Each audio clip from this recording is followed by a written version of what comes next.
नमस्कार, स्वागत है आपका रिपोर्ट राजस्थान में। मैं हूं कर्णिका। तो शुरू करते हैं इस वक्त की बड़ी खबरों के साथ। राजसमंद में मुख्यमंत्री भजनलाल शर्मा ने वंदे गंगा जल संरक्षण जन अभियान को संबोधित किया। सीएम ने कहा कि जल संरक्षण ही हरियाला और राजस्थान की कल्पना को साकार करेगा। उन्होंने एक पेड़ मां के नाम के तहत पौधारोपण की अपील की और बताया कि अभियान अब जन आंदोलन बन चुका है। हल्दी घाटी विजय दिवस की महत्ता पर भी उन्होंने प्रकाश डाला और महाराणा प्रताप को स्वाभिमान को नमन किया। इस दौरान सीएम ने महिला सहायता समूह को 13 करोड़ से ज्यादा की राशि के चेक वितरित किए। बीकानेर पहली बार राष्ट्रीय स्तर की शूटिंग प्रतियोगिता का मेजबान बनने जा रहा है। Vinayak sports shooting academy Bikaner और थंडरबोल्ट शूटिंग अकेडमी अहमदाबाद के संयुक्त तत्वाधान में 20 से 23 जून तक महाराजा करणी सिंह शूटिंग रेंज शिवबाड़ी में थंडरबोल्ट शूटिंग चैंपियनशिप का आयोजन होगा। प्रतियोगिता के आयोजक और अंतर्राष्ट्रीय निशानेबाजी अधिराज सिंह ने बताया कि यह आयोजन महाराजा करणी सिंह की स्मृति को समर्पित होगा, जिन्होंने शूटिंग में बीकानेर का नाम विश्व स्तर पर रोशन किया। देश भर के 500 से अधिक निशानेबाज सब जूनियर, अंडर 12, यूथ जूनियर और सीनियर कैटेगरी में पिस्टल और राइफल शूटिंग में भाग लेंगे। प्रतियोगिता 10 मीटर रेंज पर होगी। बीकानेर में आयोजित किया जा रहा है और ये टूर्नामेंट महाराजा करणी सिंह शूटिंग रेंज शिवमठ शिवबाड़ी में इसका आयोजन होगा, जिसमें पूरे भारत से करीब 500 से 700 प्रतिभागी भाग लेंगे।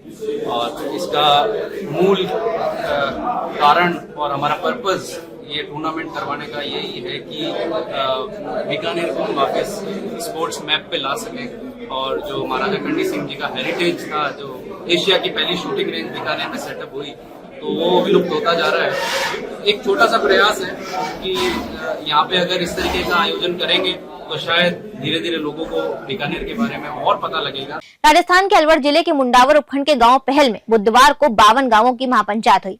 सभा में हजारों ग्रामीण शामिल हुए और पनियाला से बाड़ौदा मेफ तक बन रहे NH 148B प्रोजेक्ट में सर्विस लाइन नहीं बनाए जाने को लेकर कड़ा विरोध जताया। ग्रामीणों ने आशंका जताई कि सर्विस रोड के अभाव से न सिर्फ आवागमन बाधित होगा, बल्कि कृषि, व्यापार और आपातकालीन सेवाएं भी प्रभावित होंगी।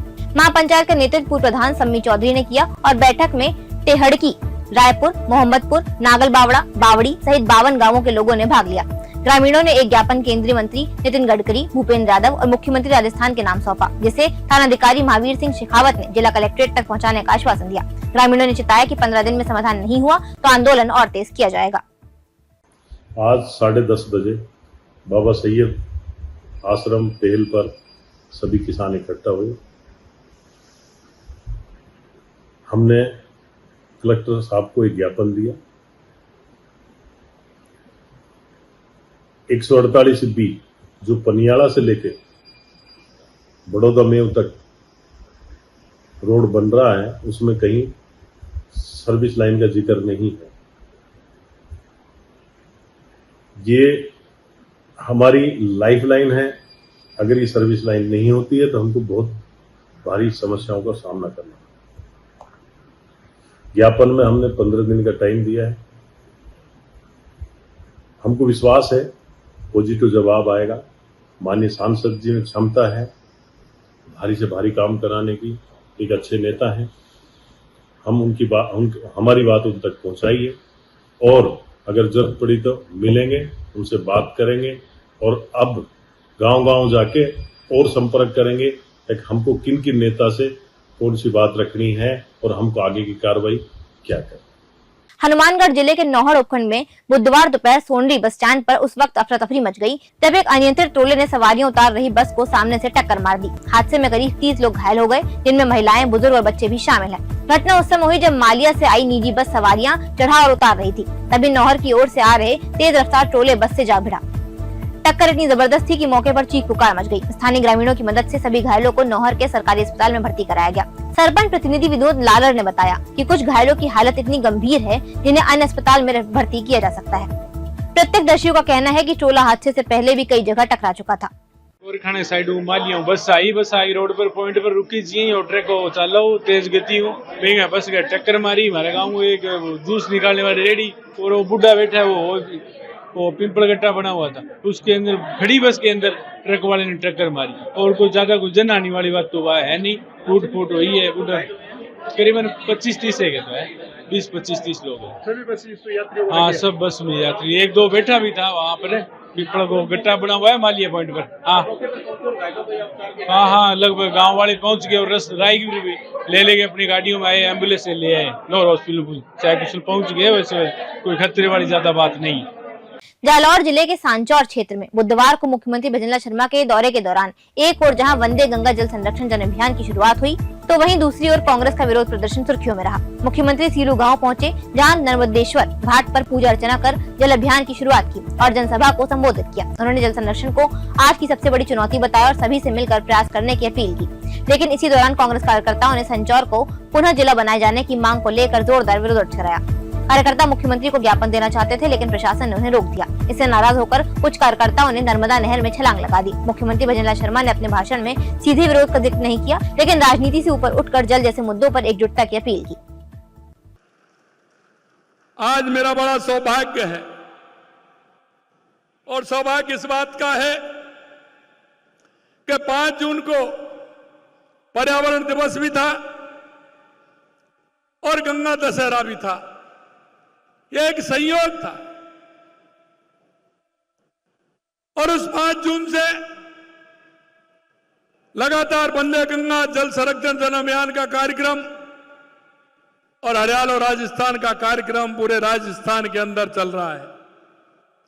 और यह अभियान यह जन जन का अभियान बन चुका है।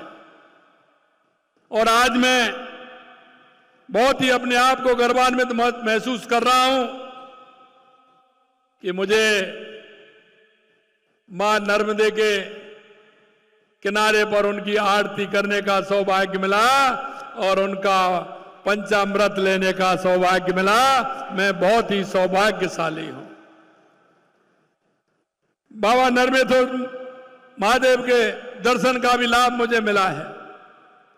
मित्रों, मैं ये बात आपको इसलिए बताना चाहता हूं कि हमारी सनातन संस्कृति में बहुत बड़ा महत्व है। गंगा दशहरा का भी बहुत बड़ा महत्व है और जल संरक्षण का भी बहुत बड़ा महत्व है।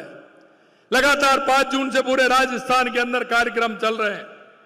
मैं आपको इतना कहना चाहता हूं मेरे भाई और बहनों कि पानी की समस्या और पानी के बारे में, जल के बारे में आपसे ज्यादा कोई नहीं जान सकता, कोई नहीं जान सकता।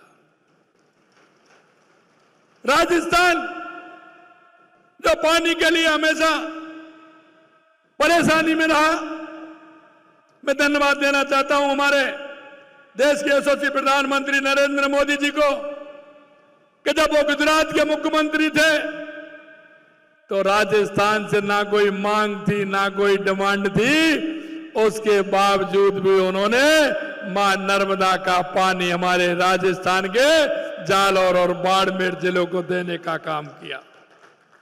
और यही नहीं, हमारी सरकार को 1.5 साल हुआ है। आपने देखा होगा कि जब हमारी सरकार बनी तो हमने कहा कि राजस्थान में सबसे पहले आवश्यकता किस बात की है। हमारा राजस्थान एक उत्कृष्ट राजस्थान कैसे बन सकता है, विकसित राजस्थान कैसे बन सकता है। हमारे मंत्रिमंडल के सभी सदस्यों की इस बात की एक लेकर के बैठक हुई कि हमने कौन कौन से काम अपने हाथ में लेने चाहिए। जिसे देश के यशस्वी प्रधानमंत्री नरेंद्र मोदी जी कहते हैं कि देश के अंदर 4 जातियां हैं, युवा, महिला, किसान, मजदूर। इनका भला कैसे हम कर सकते हैं। मित्रों, आप सभी जानते हैं कि राजस्थान में सबसे पहले अगर आवश्यकता है तो किस बात की, आप मेरे को बताओ, मैं आपसे जानना चाहता हूं। सबसे पहले अगर राजस्थान में काम करना है तो सबसे पहले राजस्थान की जनता को और राजस्थान की धरती को किसकी आवश्यकता है। अलवर जिले के तिजारा विधानसभा क्षेत्र में भाजपा के भीतर सियासी घमासान उस वक्त और तेज हो गया जब भाजपा के नेता चंद्रशेखर यादव ने प्रेस वार्ता कर अपनी पार्टी के विधायक बाबा बालकनाथ पर गंभीर आरोप लगाए। यादव ने विधायक को सैलानी विधायक बताते हुए कहा कि वे आमजन की समस्याओं को नजरअंदाज कर रहे हैं। उन्होंने कहा कि तिजारा में बढ़ते भ्रष्टाचार, भूमाफिया और गौकशी पर विधायक की चुप्पी सवालों के घेरे में है। चंद्रशेखर यादव ने नगर परिषद, पंचायत पुनर्गठन और जिला परिषद के गठन को भी गलत ठहराया। भिवाड़ा में गंदा पानी, तिजारा में जर्जर सड़कें और पुनर्निर्माण की धीमी गति पर भी विधायक को घेरा गया। यादव ने यह भी आरोप लगाया कि विधायक कार्यालय में बाहरी लोगों को बैठा रखा है जो भ्रष्टाचार को बढ़ावा दे रहे हैं। उन्होंने ये भी कहा कि सांसद के खिलाफ अपशब्द बुलवाना और कार्यकर्ताओं को दरकिनार करना अब आम बात हो गई है। साथ ही मांग की कि विधायक को हर महीने 27 दिन क्षेत्र में रहकर जनता की समस्याएं सुननी चाहिए। तो मेरे ख्याल से अधिकारियों पे प्रेशर बनेगा कोई थप्पड़ मारने से क्यों नहीं समझता? ये होना चाहिए कि तूने इस आदमी को परेशान किया, तू इससे 20,000 रुपये मांग रहा है, ये अभी बाबा के पास चला जाएगा। ये चीजें होती थी हमारे पिताजी के टाइम में।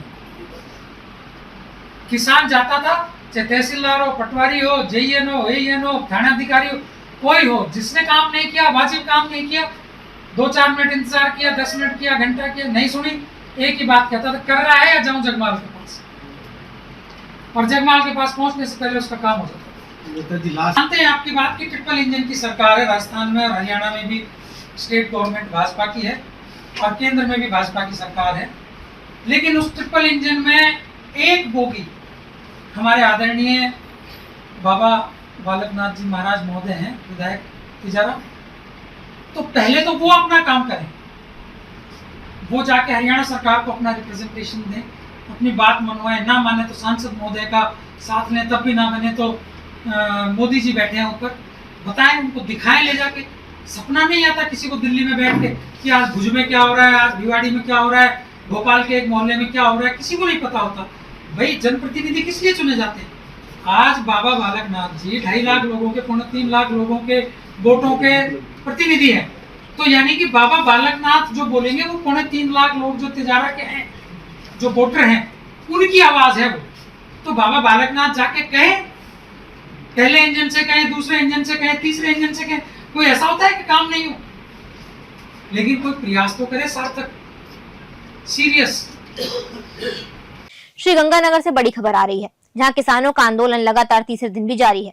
गंगानगर में 2500 क्यूसेक सिंचाई पानी की मांग को लेकर सोमवार से कलेक्ट्रेट के पास महाराजा गंगा सिंह चौक पर चल रहा अनिश्चितकाल महापड़ाव अब और तेज हो गया है।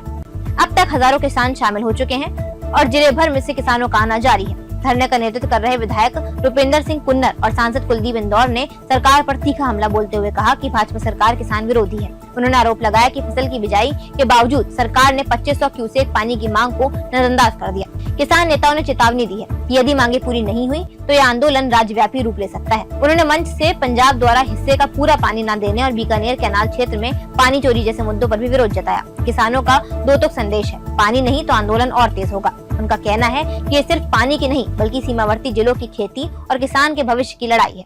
इस वक्त के लिए फिलहाल इतना ही। देखते रहिए रिपोर्ट राजस्थान।